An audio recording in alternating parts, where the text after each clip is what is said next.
There's so much shame around money. Shame about not earning enough, not knowing enough, and owing too much.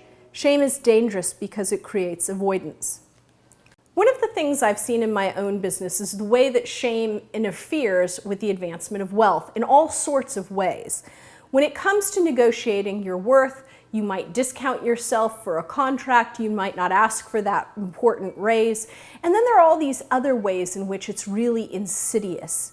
If we feel like we're in too much debt, we might ignore it, we don't open the bills, we're paying the minimum, we don't sit down and really learn exactly where we are and strategize about how to actually get out. Because we're ashamed that we don't know enough about investing, we don't invest at all and just dump it into a savings account, which actually, by the way, loses you money over time because it doesn't keep up with the rate of inflation.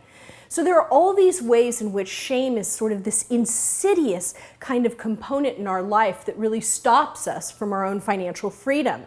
Whether it's professional or personal finance and literacy, it really gets in the way. And I can tell you from my own personal experience that growing up in a family where money was not something anyone understood, I felt my own shame as I kind of became more educated from an academic standpoint, but I wasn't financially really educated. I had a master's degree from a relatively nice school, but I didn't really understand much about money.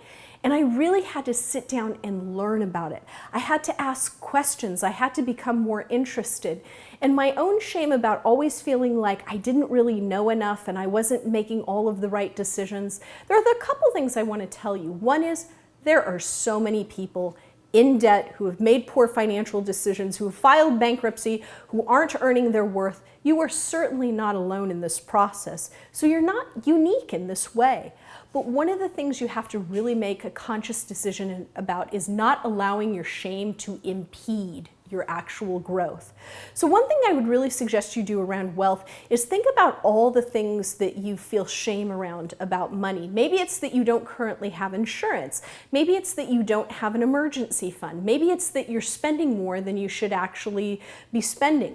I don't know what it is, but I do know that even high earners have an inordinate amount of shame around money because they aren't really saving as much as they should.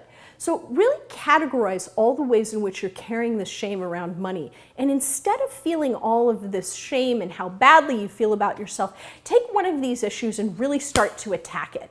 Decide that you're going to start opening every single credit card bill. You're going to call every single creditor and ask them for a lower rate. And if you need to, you're going to get credit counseling. And do it this week. If you've been avoiding that discussion with your boss about a raise, by golly, go and have it. If you've been waiting to have that conversation with a client, pick up the phone and have the conversation that, hey, I hate to tell you, but we've got to really raise our rate here. You started at an introductory rate for you to get that business, but now we're in a different position and we really need to increase your rate. Whatever that thing is that's keeping you from economically advancing, I want you to look it in the eye and I want you to address it this week. If you're able to do that in one space in your life, you're going to be able to do it in 5 spaces of your life.